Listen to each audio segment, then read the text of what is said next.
So Earth Day is coming up again, and it's a perfect time for our media, politicians, and the so-called environmentalists to once again remind you about how the world is about to end unless we do whatever they say and give them more power over our lives.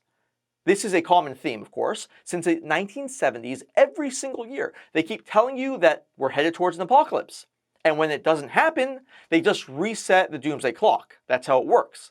You can go back and check out the articles. They're all online from the New York Times, the Washington Post, the Associated Press, Time Magazine, and many others, warning that global cooling will lead to the end of mankind as we know it.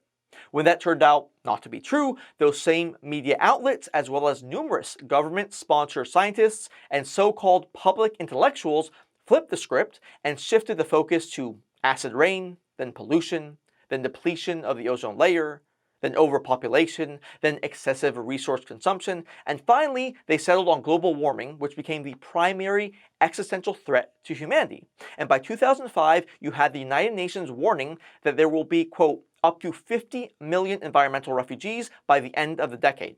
In 2006, former Vice President Al Gore warned that, quote, humans may have only 10 years left to save the planet from turning into a total frying pan. In 2009, the former senator and current presidential climate envoy, John Kerry, cited two unnamed scientists to declare that Arctic ice was melting so fast the Arctic could be ice-free by the summer of 2013. But once again, none of these things ended up happening. The only thing that's been rapidly melting is John Kerry's face. So here's the truth. Our climate is always fluctuating. Our planet has undergone periods when it was far hotter and significantly colder than it is today.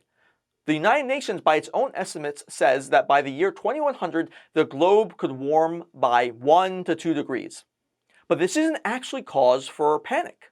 Humanity has already experienced a 1-degree increase in global temperature over the past century, and during that time, we have witnessed the greatest improvement in human well-being in history, and the world's population quadrupled. So yes, the climate is changing. It always has, it always will. But it's not an existential threat to humanity, and it's about time we stop listening to the same fear-mongering alarmists who have been wrong about every single thing for the last 50 years.